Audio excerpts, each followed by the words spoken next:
The Battle of Carillon, also known as the 1758 Battle of Ticonderoga, 5 was fought on July 8, 1758, during the French and Indian War, which was part of the global 7 Years' War.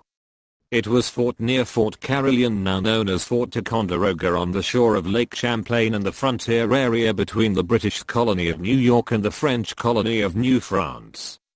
In the battle, which took place primarily on a rise about 3/4 of a mile 1 kilometer from the fort itself, a French army of about 3,600 men under General Louis-Joseph de Montcalm and the Chevalier de Levis decisively defeated an overwhelmingly numerically superior force of British troops under General James Abercrombie, which frontally assaulted an entrenched French position.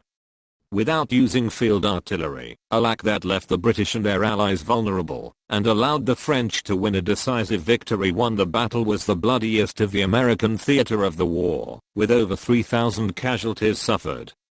French losses were about 400, while more than 2,000 were British sick. American historian Lawrence Henry Gibson wrote of Abercrombie's campaign that no military campaign was ever launched on American soil that involved a greater number of errors of judgment on the part of those in positions of responsibility. 7 Many military historians have cited the Battle of Carillon as a classic example of tactical military incompetence. 8 Abercrombie, confident of a quick victory, ignored several viable military options, such as flanking the French breastworks, waiting for his artillery, or laying siege to the fort.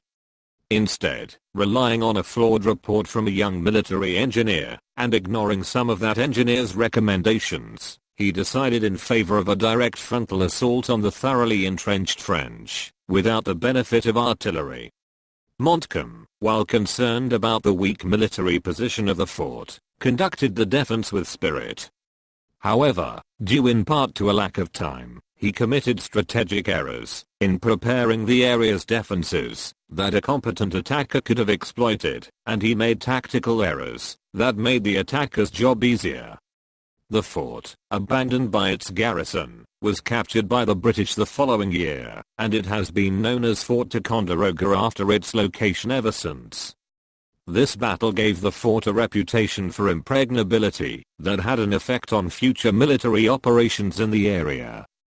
Despite several large-scale military movements through the area, in both the French and Indian War and the American Revolutionary War, this was the only major battle fought near the fort's location.